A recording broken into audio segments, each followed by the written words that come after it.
میں قسم اٹھا کے کہتا ہوں کہ دنیا پر اگر ہمارا روب ہے، میں اپنی کالی پگڑی پہن کر کے جب جاتا ہوں پروگراموں میں لاہور ادھر ادھر، تو ایئرپورٹ والے ہماری کالی پگڑی کو ایسے دیکھتے کہ یا اللہ یہ کون مصیبت آ گئی۔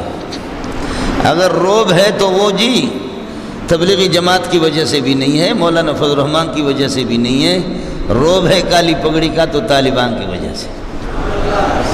سمجھتا ہے؟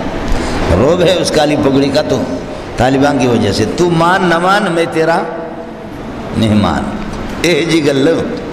اس لیے فرمایا کہ جب جہاد کو ترک کرو گے اللہ ذلیل کر دے گا، اور ذلیل وہ ہے کہ جو اپنی ذلت کو بھی نہ سمجھے۔ اس سے بڑا ذلیل کون ہو سکتا ہے دنیا میں؟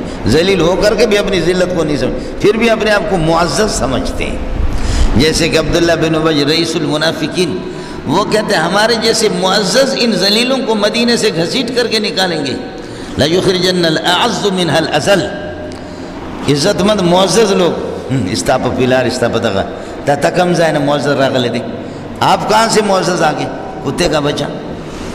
لا یخرجن الاعز، خود اعز ہے، منہا مدینے سے نکالیں گے کس کو؟ الاذل، ابو بکر کو، ابو بکر عمر عثمان علی کو۔ وہ اذل ہے، ذلیل بھی نہیں، اذل ہے۔